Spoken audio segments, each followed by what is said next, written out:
okay. I don't think it snowed more last night, but it's still pretty cold, so a lot of them probably got stuck on the ground still. So just thought I'd get some quick flight practice in. At the same time, I thought maybe I'd test out the thermal camera to see how warm those animals are during the cold. I know last year it was actually a lot snowier, and that's when you started to see like the ice and stuff like that on the lake. I don't think it's cold enough right now for that to happen. All that video compiling is taking a while. Just looking at even the screen here, you can see all the videos after cuts. I'm just looking at it, it just adds up.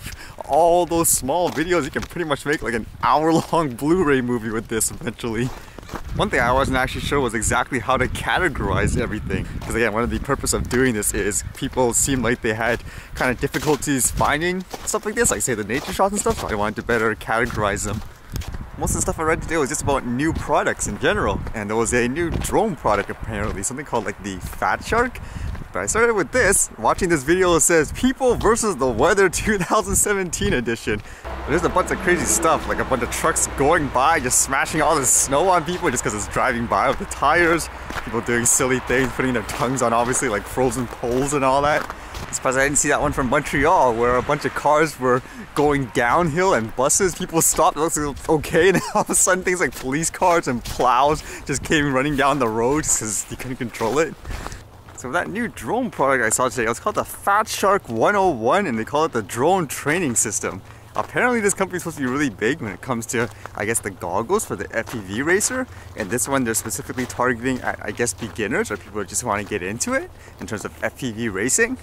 So that sounded kind of interesting to me, like even though I fly something for videos and all that, again, if there's something smaller that's feasible to fly around all that to capture footage, then why not?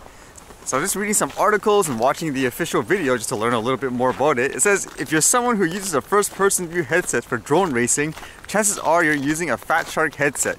The company has become known in the racing world as the go-to place for FPV setups, and today is taking the next logical step by releasing its own racing drone, the Fat Shark 101.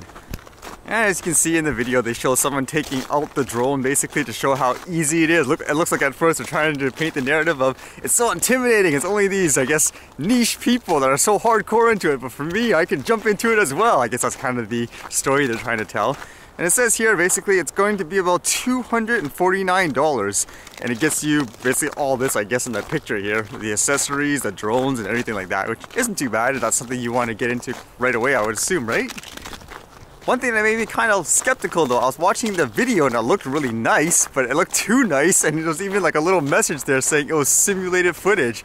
So essentially this isn't, you know, video from the actual drone. Makes me wonder how many people would be disappointed when they open this thing flat and they're like, hey, how come mine doesn't look like this, you know, video and all that?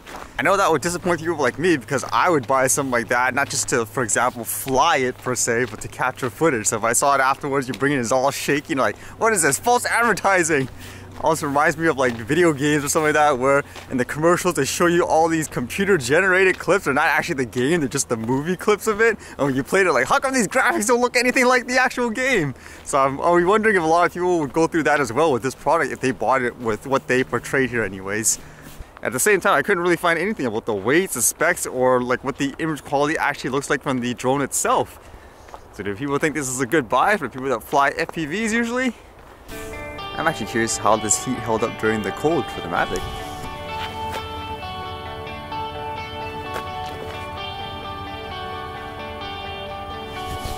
According to this, it's about 12 degrees. It's almost the same temperature as my case that's been sitting inside.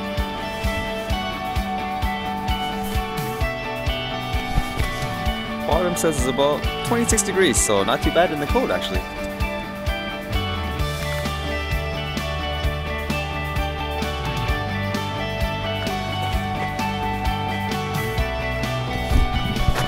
Still want to be careful though, because again, that's why I usually make the flights pretty quick, because I don't think these things were designed to fly in the harsh cold anyways.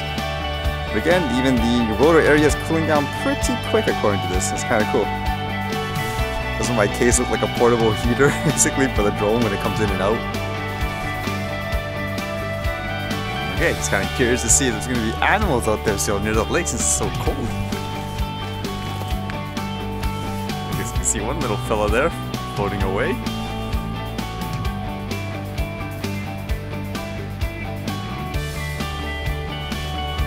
and the temperature says it's 1 degree Celsius.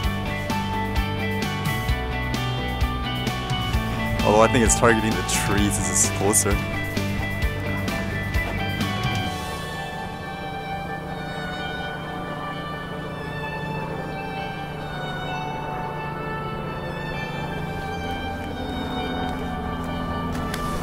I think you can clearly tell the snow on the ground too, even when it's dark.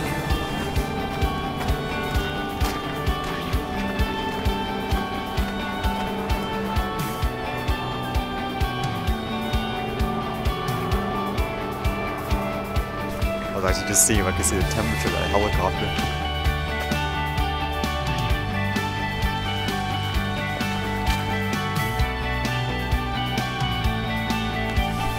Whatever that guy's doing back there.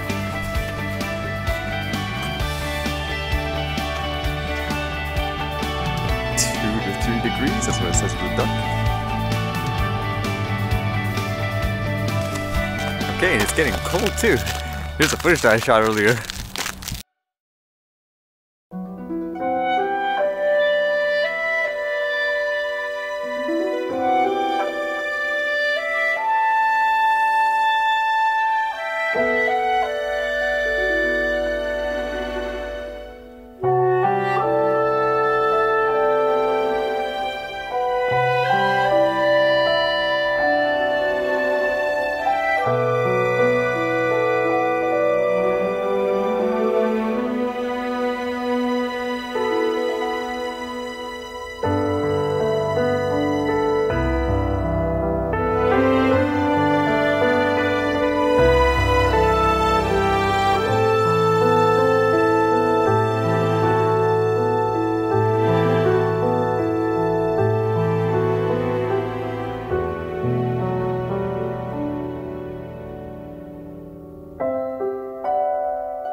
Alright, see you guys later.